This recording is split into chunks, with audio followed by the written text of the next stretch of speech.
Ladies and gentlemen, welcome to Giselle and Ralph wedding reception here at Aturan, Santa Cruz, Marinduque.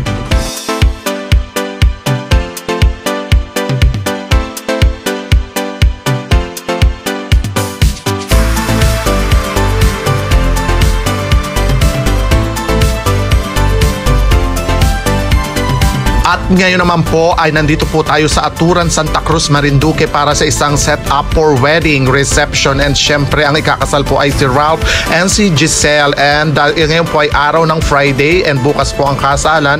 Kaya magsiset up po tayo ngayong Friday para po maipakita natin yung before and after ng ating At ito na nga, malugod ko pong ipinapakita sa inyo ang ating after ng ginawang wedding setup ngayong araw na ito, araw ng Saturday. And ayan po, makikita ninyo talagang maayos na ang lahat sa pagtutulungan ng aking team at ng aking mga kasamahan. At syempre, thank you so much po sa tiwala ninyo ng ating ikakasal sa araw na ito, si Giselle at si Ralph, at syempre yung pamilya nila both side. At thank you so much po, at ako po ay nabigyan ng pagkakataong maipakita sa inyo ang aking talento sa pamamagitan ng pag-set up or simple set up here at Aturan, Santa Cruz, Marinduque. And thank you so much din po sa mga barangay officials ng Barangay Aturan na talaga naman binantayan kami habang kami ay nagsiset up ng event na ito or ng reception na ito.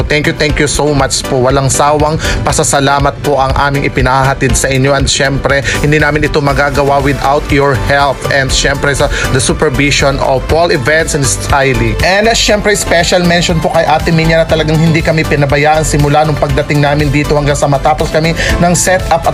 And syempre best wishes po sa ating kinasal na si Ralph and si Giselle, and congratulations, and sana ay kayo ay magsama habang buhay at magkaroon kayo ng maraming supling at magkaroon ng masayang pamilya, and syempre ang magandang kalusugan para kayo ay talaga namang maging masaya habang buhay.